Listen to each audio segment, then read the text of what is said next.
জয়নি তাই একজনে বলেছেন, বাবা মাদকের ছড়াছড়ি, মাদক বন্ধের উপায় কি?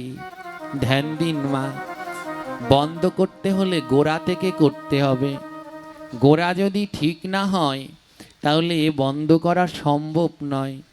আমরা বড় অজ্ঞান মা। এখনো যেখানে শিব পুজো হয়, তেন্নাট, আপনাদের এলাকায় তেন্নাট ঠাকুরের পুজো হয় কি? জোরে বলেন, হয়? তেন্নাট ঠাকুরের পুজোর প্রধান উপকরণ কি, যেটা লাগবেই লাগবে?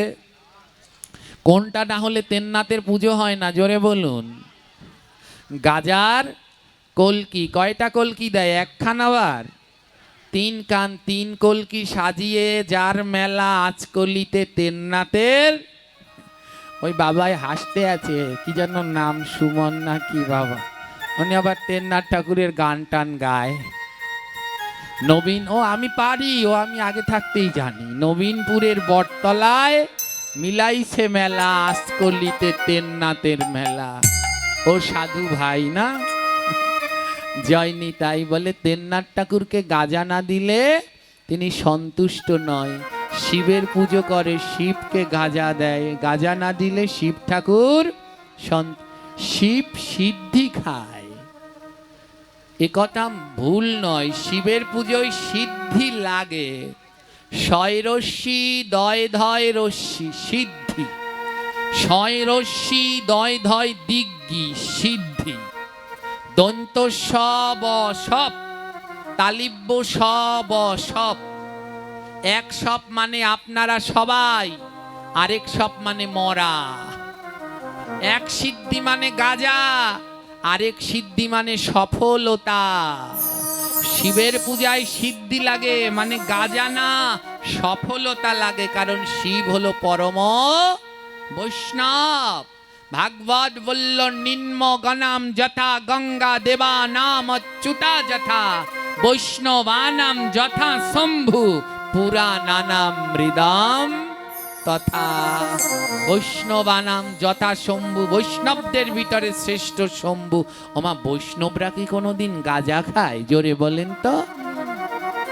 হ্যাঁ, শিব পুরাণের মধ্যে লেখা আছে, মম দ্বারে মম যজ্ঞে যে নরা তামক দ্রব্য ভোক্তা প্রযচ্ছতি, তে নরা সপ্ত জন্ম কালা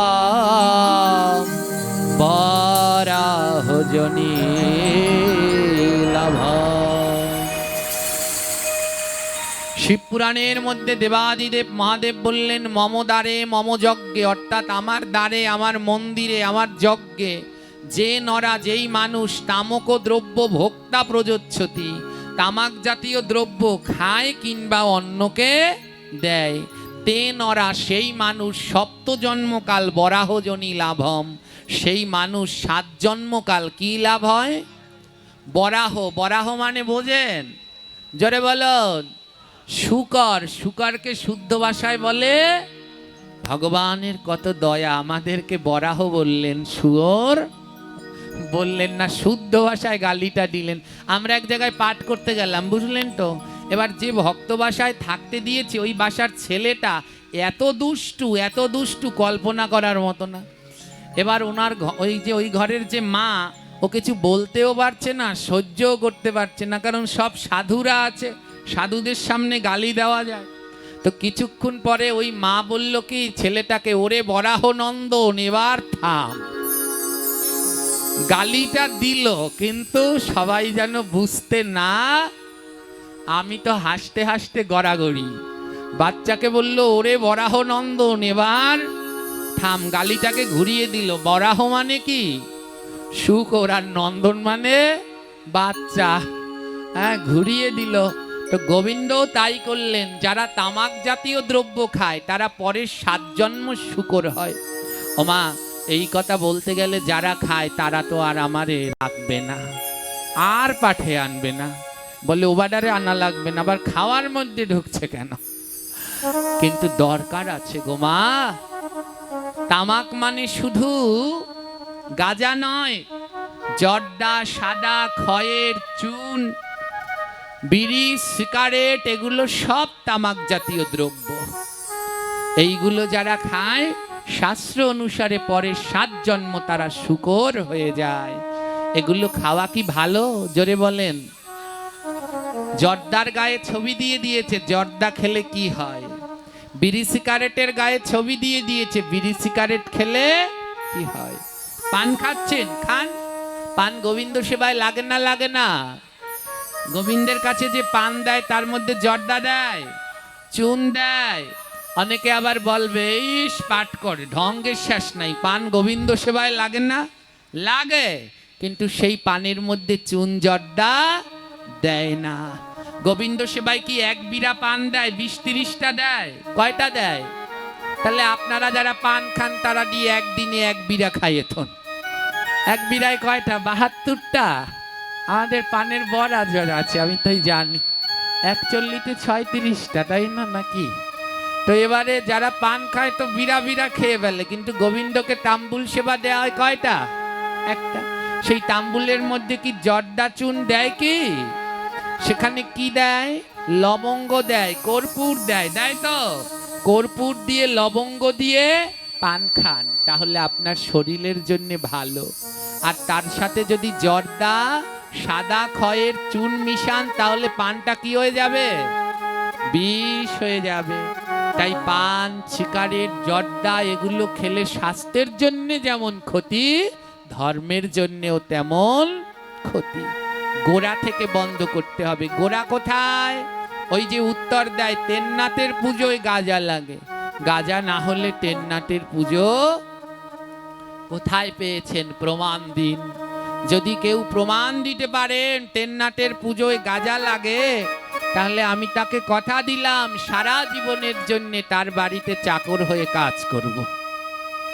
এই তেন্নাথ ঠাকুরের কথা লেখা আছে শ্রীমদ্ ভাগবতের মধ্যে। হ্যাঁ, শ্রীমদ্ ভাগবতের মধ্যে এই তেন্নাথ ঠাকুরের কথা উল্লেখ করা আছে। শ্রীমদ্ ভাগবতের 3য় স্কন্ধের মধ্যে উল্লেখ করা আছে। এই তেন্নাথ ঠাকুরের নাম হলো দত্তাত্রেয়, মাতা অনুসুয়ার পুত্র। হ্যাঁ, মাতা অনুসুয়া আর এই কর্দম ঋষি, মাতা অনুসুয়া এবং অত্রি ঋষি, শ্রী বিষ্ণু, মাতা অনুসুয়া এবং অত্রি ঋষির সন্তান হলেন এই তেন্নাথ ঠাকুর। এই তেন্নাথ ঠাকুরের মূল আশ্রম কোথায় রয়েছে? ভারতের মধ্যপ্রদেশ রাজ্যের সাতনা জেলার চিত্রকূট নামক জায়গায় মন্দাকিনী নদীর তীরে তেন্নাথ ঠাকুরের জন্মস্থান। যদি কোনো সময় যান, গিয়ে দেখে আসবেন। এটা ছিল মাতা অনুসুয়ার আশ্রম। তেন্নাথ ঠাকুরের আবির্ভাব তিথি কবে? তেন্নাথের পুজো তো দেন, তার জন্মদিন আবির্ভাব কবে? অঘ্রাণ মাসের পূর্ণিমার দিন। আর সেইখানে অঘ্রাণ মাস জুড়ে মাস ব্যাপী তেন্নাথ ঠাকুরের পুজো হয়। কিন্তু দুঃখ হলো, তারা যদি শোনে তেন্নাথকে গাঁজা দেন, তাহলে আমাদের গুল্লি করে মারবে। হ্যাঁ, সেখানে এই সব কিছু হয় না। তেন্নাথ ঠাকুরের পুজোয় 3 পয়সার জিনিস লাগে। 1 পয়সার বাতাসা। ভগবান হরি সন্তুষ্ট হয় কিসে? জোরে বলুন। এই যে নাম কৃষ্ণ নাম কীর্তন হয়, কি লুট করে দেন?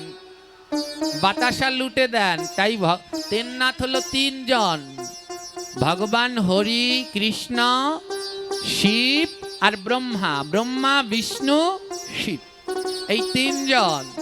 তাই কি হয়? হরি সন্তুষ্ট হয় বাতাসায়, তাই 1 পয়সার বাতাসা দিতে হয়। আর শিব সন্তুষ্ট হয় তেলে। শিব সন্তুষ্ট হয় কিসে? তেলে। তাই 1 পয়সার। ব্রহ্মা সন্তুষ্ট হয় তেলে, তাই ব্রহ্মাকে দিতে হয় 1 পয়সার তেল দিয়ে প্রদীপ জ্বালিয়ে। 1 পয়সার তেল দিয়ে ওই যে প্রদীপ, জানেন ওই প্রদীপটা কি? প্রদীপের সৃষ্টি হয়েছে কি দিয়ে? একটু পাঠ শুনবেন। ব্রহ্মার 5খানা মাথা ছিল। কয়খানা মাথা? ব্রহ্মা তার নিজের মেয়ে সন্ধ্যাকে বিবাহের জন্য প্রস্তাব দেয়। তখন দেবাদিদেব মহাদেব তার ত্রিশূল দ্বারা ব্রহ্মার মস্তক ছেদন করে। এত বড় সাহস! নিজ কন্যাকে বিবাহের প্রস্তাব দিয়েছ, যেই মুখ দিয়ে বলেছ সেই মুখ রাখবো না। ব্রহ্মার 5 মাথার মধ্যে এক মাথা মহাদেব কেটে ফেলেন। তখন সেই কাটা মাথা নিয়ে দেবতারা ঘুরতে থাকে। অগ্নির কাছে গেল, অগ্নিকে বলল এই কাটা মাথাটা পুড়িয়ে দাও। অগ্নি বললেন পারবো না, এই মাথা দিয়ে এমন পাপ চিন্তা হয়েছে, নিজের মেয়েকে বিয়ে করার চিন্তা। অগ্নি বললেন আমি এত বড় পাপকে পোড়াতে পারবো না। গঙ্গার কাছে গেল, এই মাথাটাকে তোমার জলে ভাসিয়ে নিয়ে যাও। গঙ্গা বললেন পারবো না, এই মাথায় এত বড় কুচিন্তা হয়েছে, আমার গঙ্গা জলে ঠাঁই নাই। প্রদীপের সৃষ্টি হলো কি করে? এই যে জ্বালাইছেন একটা ফ্যাশন মোমবাতি, এই ফ্যাশন জ্বালিয়ে লাভ নেই। সব জায়গায় প্রদীপ জ্বালান, প্রদীপ জ্বালানের অভ্যস্ততা করুন। বিধি যে মানে না ব্যাধি তাকে ছাড়ে না। হ্যাঁ, এই যে আরতি দেখানোর জন্য দেখলাম মোমবাতি এনেছেন, আনুন। এত ভক্তদের জন্য এত প্রদীপ করা যায় না, কিন্তু মূল আসনে প্রদীপটা জ্বালান। ধূপকাঠি বন্ধ করুন। আগিলা দিনের বাবারা মায়েরা কি জ্বালাতো? ধূপকাঠি না নারিকেলের খোসা? কোনটা? নারিকেলের খোসা ধূপ দিয়ে জ্বালাতো। সেই সময় এত রোগ ব্যাধি, এত আপদ বিপদ ছিল। আজ বিধিবিধান মানে না, তাই আমাদের ব্যাধিও ছাড়ে না। ও ধূপকাঠি ও মেডিসিন দেয়া, ও জ্বালালে পরে যাদের শ্বাসের সমস্যা কাশতে কাশতে শেষ। আর নারিকেলের ছোলার মধ্যে ধূপ দিয়ে জ্বালালে সব জীবাণু ধ্বংস হয়ে যায়, ওই ধোঁয়ায় সব ধ্বংস হয়ে যায়। আজও ভারতবর্ষের মূল মন্দিরগুলোতে কেউ যদি বেনারস যান, বেনারসের সন্ধ্যা আরতি খুব নাম করা, দেখবেন সেখানে আরতি হয় বড় বড় পাজাল, এই বড় বড় ধূপতি দিয়ে, সেই নারিকেলের ছোগা দিয়ে, দেখেছেন? আরতি এখনো হয়। মহাপ্রভু ধামেশ্বর মন্দিরে এখনো সেই নারিকেলের ছোবরা দিয়ে আরতি হয়। এই প্রদীপ সৃষ্টি হলো কি করে? ব্রহ্মার সেই কাটা মাথা, ছোট করে বলছি, না গঙ্গা গ্রহণ করলো, না অগ্নি গ্রহণ করলো, না ভূমি গ্রহণ করলো। তখন সেই কাটা মাথা নিয়ে সমস্ত দেবতারা গোবিন্দের কাছে গেল। হে গোবিন্দ, এই কাটা মাথার একটা সদ্গতি করে দাও।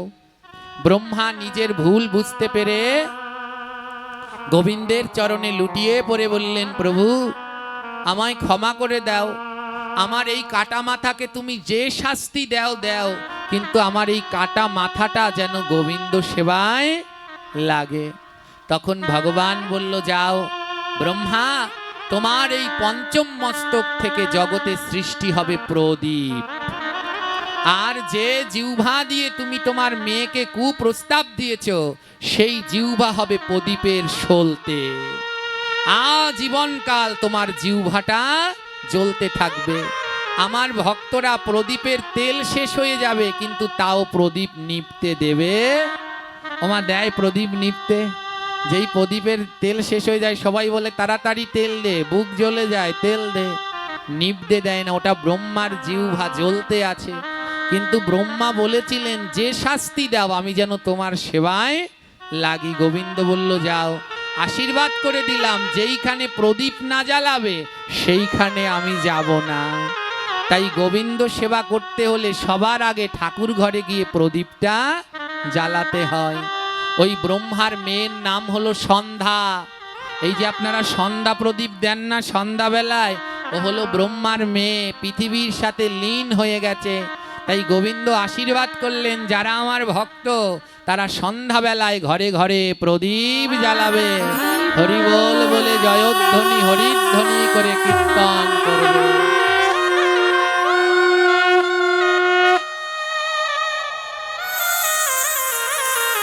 তাই তেন্নাতের পুজোয় কয় পয়সা লাগে মায়েরা? 1 পয়সা দিয়ে কি আনতে হবে? বাতাসা কার প্রিয়? ভগবান শ্রী হরি কৃষ্ণের বাতাসা প্রিয়। 2য় পয়সা দিয়ে আনতে হবে তেল। 2য় পয়সা দিয়ে কি? তেল কার প্রিয়? ব্রহ্মার, কারণ তার ওই প্রদীপ জ্বালাতে হবে। আর 1 পয়সা দিয়ে আনতে হয় পান, শিবের প্রিয় হলো তাম্বুল। এই 3 পয়সার জিনিস আনতে হয়। আর এরা আনে গাজা। হ্যাঁ, আনো গাজা, দেবে ভগবান সাজা, বুঝবা তখন লাগে কেমন মজা। হ্যাঁ, এগুলো বন্ধ করুন। তেন্নাটের পুজোয় কলকি লাগে না। একটা কথা মিলিয়ে নিন, এ শাস্ত্রের কথা। যারা এই পূজোর নামে কলকি জ্বালাবেন, এদের বংশে বাতি দেওয়ার জন্য কেউ থাকবে না, আজ অথবা কাল। মিলাবেন, যারা তেন্নাথ পুজো করেন, কলকি জ্বালান, দেখবেন বাড়িতে ডজনে ডজনে মেয়ে জন্মায়, ছেলে আর হচ্ছে না। এদের বংশ আজ হোক কাল হোক ধ্বংস হয়ে যায়। তাই তেন্নাথের পুজোয় কলকি দেবেন না। কারো ঘরে যদি কলকি থাকে, এই ভাগবত পাঠ কি ভতে ভক্তি গতে জ্ঞান বতে বৈরাগ্য অর্থাৎ পালন করো। কারো ঘরে যদি কলকি থাকে, আজ রাত্রবেলায় গিয়ে যদি কলকি জলে ফেলতে পারেন, তাহলে ভাগবত পাঠ সার্থক। আর কলকি যদি যত্ন করে রেখে দেন, তাহলে ওটা আর কোনো সার্থকতায় লাগলো না। ভগবান কেন গাঁজা খাবে? অন্য ধর্মের লোকেরা আমাদের দেখে হাসে, তোমাদের কেমন ঠাকুর আবার গাঁজা খায়? আমাদের ধর্মটাকে এভাবে ধ্বংস করবে না মা, ধ্বংস করবেন না বাবা। ভগবান কোনোদিনই গাঁজা খায় না, শিব ঠাকুর কোনোদিনই গাঁজা খায় না। কেন তিনি গাঁজা খেতে যাবেন? ওটা তো স্বাস্থ্যের জন্য ক্ষতি। তেন্নাথ ঠাকুরের সৃষ্টি হলো কি করে শুনে নিন। মাতা অনুসুয়া ছিল জগতের সর্বশ্রেষ্ঠ সতী নারী, তার মতো সতী নারী আর কেউ নেই। এই মাতা অনুসুয়া বাস করতেন মধ্যপ্রদেশের সাতনা জেলার মন্দাকিনী নদীর তীরে চিত্রকূট নামক জায়গায়। এখনো সেইখানে মাতা অনুসুয়ার আশ্রম আছে। একবার স্বর্গে তিন দেবী, নারায়ণের সহধর্মিনী লক্ষ্মী, শিবের সহধর্মিনী পার্বতী আর ব্রহ্মার সহধর্মিনী সাবিত্রী, এই তিনজনে এক হয়েছে। এবার লক্ষ্মী বলছে আমি শ্রেষ্ঠ, পার্বতী বলছে আমি শ্রেষ্ঠ, আর সাবিত্রী বলছে আমি শ্রেষ্ঠ। তিন দেবীর ভিতরে লেগে গেল যুদ্ধ। এবার তারা নালিশ নিয়ে গেল কার কাছে? নারদের কাছে। নারদের কাছে গিয়ে বলল, নারদ, তুমি তো ত্রিভুবন ঘুরে দেখো, তুমি একটু বলো এই জগতে শ্রেষ্ঠ নারীকে, লক্ষ্মী, সরস্বতী না সাবিত্রী? ওমা, কেউ যদি নিজেকে শ্রেষ্ঠ বলে সে কি শ্রেষ্ঠ? জোরে বলুন। বৃক্ষ তোমার নাম কি? ফলে পড়ি। কোনোদিন নিজেকে শ্রেষ্ঠ বলতে হবে না, আপনি কর্ম করে যান, আপনাকে সবাই শ্রেষ্ঠ এমনিতেই বলবে। নারদের কাছে নালিশ দিলেন, বলো আমাদের এই তিনজনার মধ্যে শ্রেষ্ঠ কে? নারদ বললেন, মা, ভয়ে বলবো না নির্ভয়ে বলবো? তিন দেবী বললেন, নির্ভয়ে বলো। নারদ বললেন, আপনারা তিনজনের একজনেও না। লক্ষ্মীকে বললেন, আপনিও শ্রেষ্ঠ না।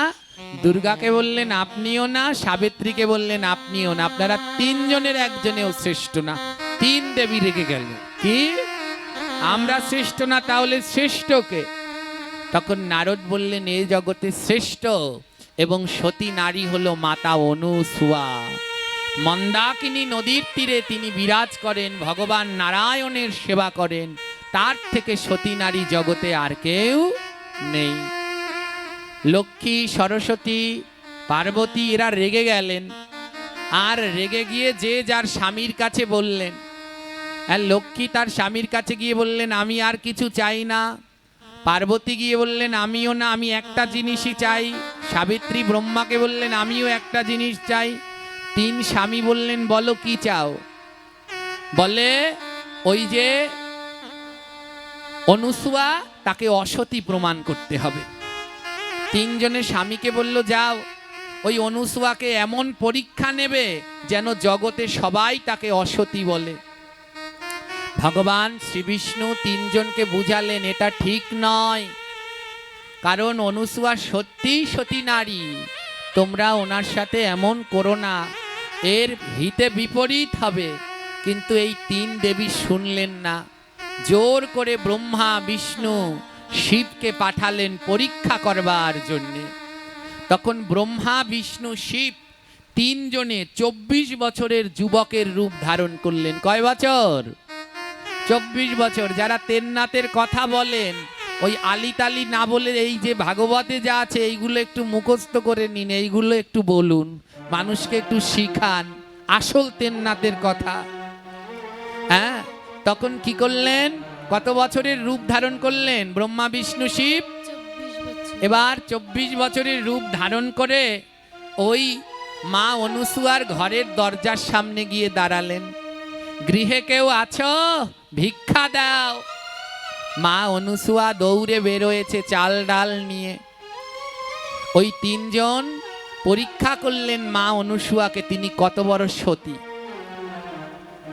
ওই যখন চাল ডাল নিয়ে আসলেন, ওই মুনি ঋষি তিনজন বললেন, হে মা, আমরা এই চাল ডাল ভিক্ষা নেব না। মা অনুসুয়া বললেন, কি ভিক্ষা নেব? তখন ওই তিনজন কমণ্ডলুর জল হাতে দিয়ে মা অনুসুয়াকে বললেন, কথা দাও, তোমার কাছে যা ভিক্ষা চাইবো তুমি তাই দেবে। মা অনুসুয়া হাতে গঙ্গা জল নিয়ে প্রতিজ্ঞা করলেন, যা চাইবে তাই দেব, বলো কি চাও। তখন ওই তিনজন 24 বছরের যুবক, মাতা অনুসুয়ার বয়সও ছিল তখন 24 বছর। ওই তিনজন 24 বছরের যুবক বললেন, হে মাতা অনুসুয়া, আমরা তোমার স্তন পান করতে চাই। তোমার জায়গাটা মন দিয়ে শুনবেন, কি বলল? তোমার স্তন পান করতে চাই। কোনো পরপুরুষ 24 বছরের যুবক যদি কারো স্তন পান করে, জগতে তাকে সতী বলবে? জোরে বলুন।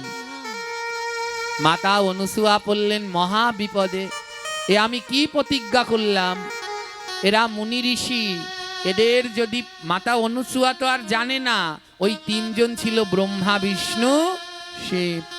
মা অনুসুয়া ছুটতে ছুটতে যেই নারায়ণের পুজো করে যে ঘটে, সেই ঘটের কাছে গিয়ে কান্না করতে লাগলেন, হে প্রভু, আমি তো প্রতিজ্ঞা করেছি, আমি কেমন করে এবার এদেরকে নিজের স্তন পান করাই? আমি যদি নিজের স্তন এদের পান করাই, এই জগতে আমায় সবাই অসতী বলবে। ঠিক সেই সময় নারদ ঋষি কি করলেন? একটা গরু আর বাছুরের রূপ ধারণ করে ওই জালনার পাশে দাঁড়িয়ে রইলেন। এবার বাছুরটায় গরুর দুধ খাচ্ছে। মা অনুসুয়ার মাথায় বুদ্ধি এসে গেছে, আরে ছোট বাচ্চা যদি মায়ের দুগ্ধ খায়, তাহলে তাতে কি কোনোদিন মা অসতী হয়? হয় কি? জোরে বলুন, হয় মা? যখন বাচ্চা জন্মায়, মায়ের দুধ পায় না, অন্য মায়ের কাছে নিয়ে যায়, ওই বাচ্চাটা অন্য মায়ের দুধ খায়, তাতে ওই মা অসতী হয়? হয় না। তখন মা অনুসুয়া কি করলেন? সেই নারায়ণ পুজোর ঘটখানা নিয়ে ওই তিন যুবকের মাথায় জলের ছিটা দিলেন। আর জলের ছিটে দিয়ে মা অনুসুয়া বললেন, হে নারায়ণ, আমি যদি নিষ্ঠার সাথে তোমার সেবা পুজো করি, এই 24 বছরের যুবক যেন 4 দিনের শিশু হয়ে যায়। সতী নারীর মুখের কথা বৃথা নাহি যায়, দেখিতে দেখিতে তিনজন শিশু হয়ে, ব্রহ্মা বিষ্ণু শিব তিনজনে 4 দিনের ছোট ছোট শিশু হয়ে গেলেন। আর ওয়া ওয়া বলে কাঁদতে লাগলেন। আর শিশুদের কিছু মনে থাকে? 4 দিনের শিশুদের কাম ক্রোধ কিছু আছে? মা অনুসুয়া সন্তান জ্ঞানে তিনজনকে কোলে নিয়ে স্তন পান করালেন। এর জন্য বলে, যে জনা কৃষ্ণ ভজে সে বড় চতুর। তখন মা অনুসুয়া জানেন এটা ব্রহ্মা বিষ্ণু শিব, তিনি কিন্তু জানেন না। মা অনুসুয়া বললেন, তোমাদের কথা দিয়েছি স্তন পান করাবো, এবার তোমরা শিশু হয়ে আমার স্তন পান করো, তাহলে আমায় জগতে কেউ কলঙ্কিনী বলবে না। দেখতে দেখতে 8 বছর কেটে গেল। কয় বছর? মা অনুসুয়া সেই 4 দিনের শিশুকে লালন পালন করে বড় করলেন। 8 বছর হয়ে গেল। আর অন্যদিকে লক্ষ্মী নারায়ণ ছাড়া 8 বছর ধরে থাকলেন। লক্ষ্মী আর দুঃখ সহ্য করতে পারছে না। পার্বতী শিবকে ছাড়া 8 বছর থাকলেন, সাবিত্রী ব্রহ্মাকে ছাড়া 8 বছর থাকলেন। তারা বুঝতে পারলেন স্বামীকে ছাড়া থাকা কত কঠিন। তারা নিজেদের ভুল বুঝতে পারল। আর নিজেদের ভুল বুঝতে পেরে মা অনুসুয়ার কাছে গিয়ে বলল, মাগো, আমাদের তোমরা ক্ষমা করে দাও। লক্ষ্মী সরস্বতী সাবিত্রী গিয়ে বলল আমাদের ক্ষমা করে দাও। মা অনুসুয়া বলল তোমরা কি করেছো যে ক্ষমা করবে? তখন ওই লক্ষ্মী সাবিত্রী বলল মাগো আমাদের স্বামীকে ফিরিয়ে দাও। অনুসুয়া বলল তোমাদের স্বামীকে নিয়েছে কে? হ্যাঁ, লক্ষ্মী সরস্বতী বলল ওই যে দোলনায় দোল খাচ্ছে ওই তিনজন হলো আমাদের স্বামী। মা তোমার সতীত্ব পরীক্ষা করতে আমরা জোর করে আমাদের স্বামীদের পাঠিয়েছিলাম, আর তুমি প্রমাণ করে দিলে যে কৃষ্ণ ভক্ত সে অবশ্যই পরম সতী সাধ্বী নারী হয়। তখন মা অনুসুয়া বুঝতে পারলেন যে ব্রহ্মা বিষ্ণু শিবই তিনি এই 8 বছর ধরে তাদের লালন পালন করে বড় করেছে।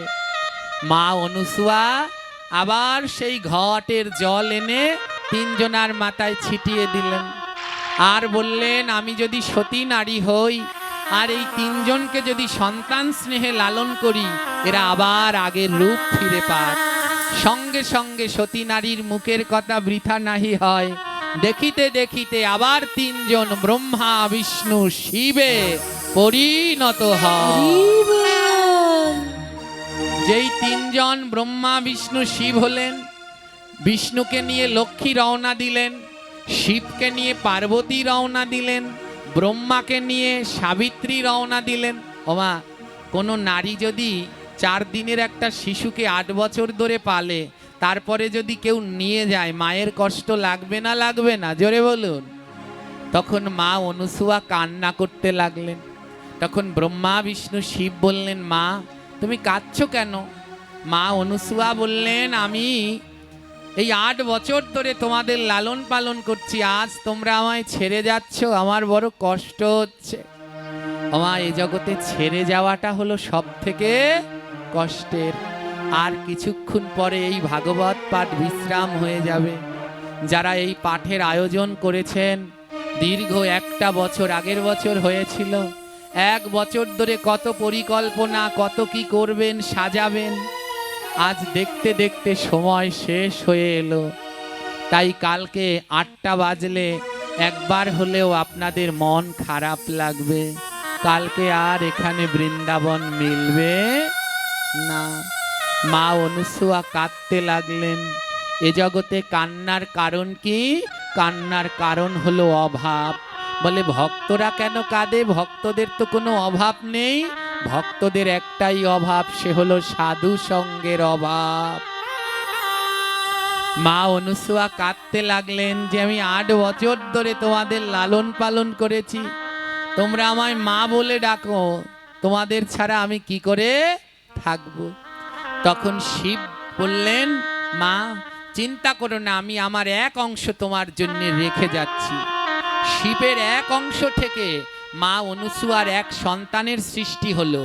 শিবের ক্রোধ থেকে মা অনুসুয়ার যে পুত্র সৃষ্টি হলো তার নাম দুর্বাসা। মা অনুসুয়ার এক ছেলের নাম হলো কি? দুর্বাসা।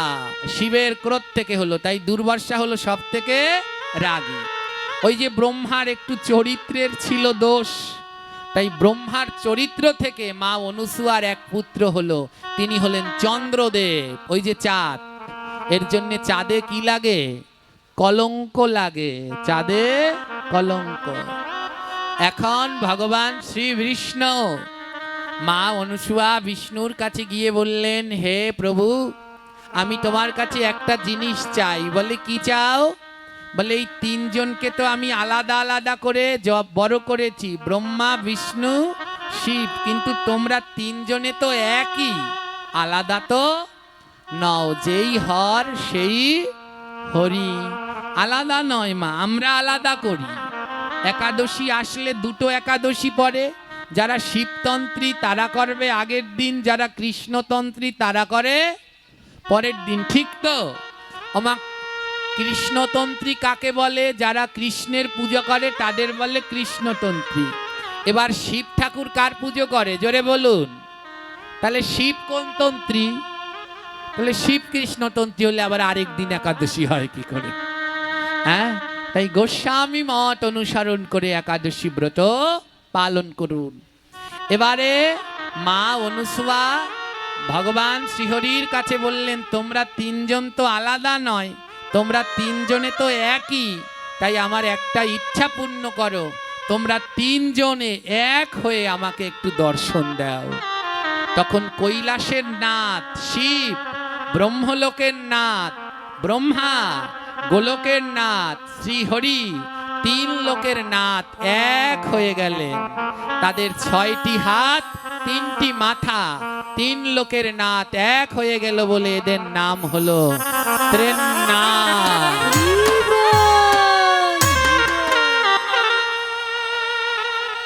জগতে সৃষ্টি হলো এই ত্রিনাথ ঠাকুর। ওমা কোন দিন সৃষ্টি হয়েছে মনে থাকবে? অগ্রহায়ণ মাসের পূর্ণিমার দিন ত্রিনাথ ঠাকুরের আবির্ভাব হলো। আর ভাগবতের নাম হলো দত্তাত্রেয়। এইভাবে জগতে ত্রিনাথ ঠাকুর হলো। তো ত্রিনাথের পুজোয় কি গাজা লাগে? জোরে বলুন, লাগে? আরো জোরে বলুন। গাজা দেবেন? কাদের বাড়ি কলকি আছে আজকে গিয়ে কে কে কলকি ফেলবেন হাত তুলুন। যে যে ফেলতে পারবেন তার চরণে আমি অনন্ত দণ্ডবত প্রণাম জানাই। আর গোবিন্দ তার সমস্ত অপরাধ ক্ষমা করে দিক, আগে যা দিয়েছে সব ক্ষমা করে নতুন করে শুরু করুক। কে কে কলকি ফেলবেন হাত তুলুন। কার কার বাড়িরটা ইউটিউব চ্যানেল আর তোমার বাড়ি আছে তোলো হাত, আমি জানি। হ্যাঁ, সবাই যারা যারা ফেলে দিবেন জোরছে করে হাত তুলুন, 2 হাত। জয় জয় শ্রীমদ ভাগবত।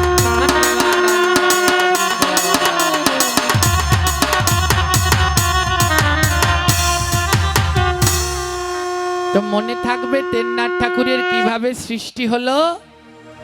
আমার ভগবানকে পেতে হলে 3টা জিনিস লাগে। কয়টা জিনিস? জোরে বলুন। প্রথমে হলো বিশ্বাস, প্রথমে কি? দ্বিতীয়তে ভক্তি, দ্বিতীয়। আর 3 নম্বরে লাগে ধৈর্য, 3 নম্বরে লাগে কি? ধৈর্য। এই 3টা জিনিসের মধ্যে আমাদের সব থেকে কম কোনটা? জোরে বলুন। এই যে একটু পরেই পাঠ বিশ্রাম হবে আর সব উই পোকার মতো দৌড়াবে। 2 ঘন্টা পাঠ শুনলেন, ওমা যারা এই পাঠ দিল তাদের জন্য প্রার্থনা করা উচিত না? উচিত না? এত কষ্ট করে আয়োজন করলেন, তাদের জন্য একটু গোবিন্দের কাছে প্রার্থনা করতে হয় না? তো প্রার্থনা না করে সব যদি দৌড়ান তাহলে এরা পরের জন্মে তেলাপোকা হবে। কি হবে? তেলাপোকা হয়ে যাবে। তাই কেউ কারো জায়গা থেকে উঠবেন না। হ্যাঁ, সবাই স্ব জায়গায় বসে থাকবেন, প্রার্থনা করা হবে, তারপরে উঠবেন। আপনাদের কি ভাগ্য ভালো রে বাবা, আপনাদের জন্য মহাপ্রসাদের আয়োজন করা হয়েছে। ওখান থেকে আসার সময় প্রসাদের যে কি ঘেরান, মনে চায় আমিও একটু পাই আসি। ডাল তরকারি পুষ্পান্ন কত সুন্দর রান্না হয়েছে। সবার জন্য প্রসাদের ব্যবস্থা আছে, কেউ প্রসাদ না নিয়ে যাবেন না। এত কিছু করলো, আবার ফ্যানও দিয়েছে আপনাদেরকে, তাও তাদের জন্য একটু প্রার্থনা না করে যাবেন? জোরে বলুন না। তোমাদের কি মোমবাতির আরতির ব্যবস্থা? তাহলে সবার হাতের দিতে থাকো, সের মধ্যে আমরা একটা ভজন করি সবাই মিলে। বহুদিন পরে এলো শ্যামরা, বহুদিন পরে এলো শ্যামরায়। ও বহুদিন পরে এলো শ্যামরায়। বহুদিন পরে এলো শ্যামরায়। আর যেতে নাহি দেব তোমার, যেতে নাহি দেব তোমার। ও যেতে নাহি দেব তোমার, যেতে নাহি দেব তোমায়। আর মথুরা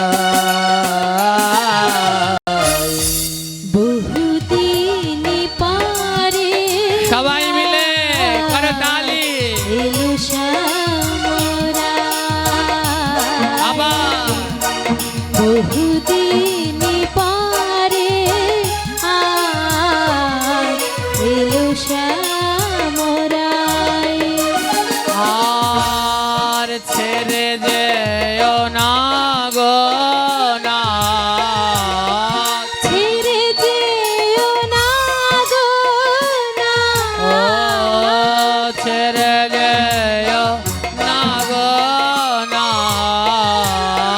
ছেড়ে যেও না গো না ধরি তব বহুদিন পরে রাধে রাধে কেউ জায়গা দিয়ে উঠবেন না, সবাই নিজ নিজ জায়গায় বসে থাকবে। বহুদিন পরে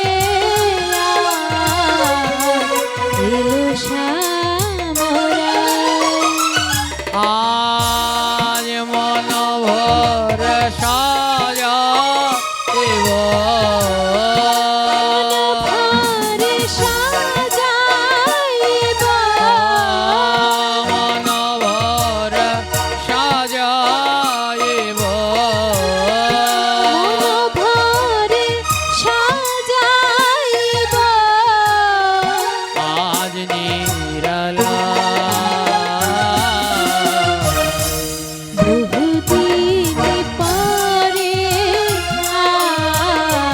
গৌর হরি গৌর হরে।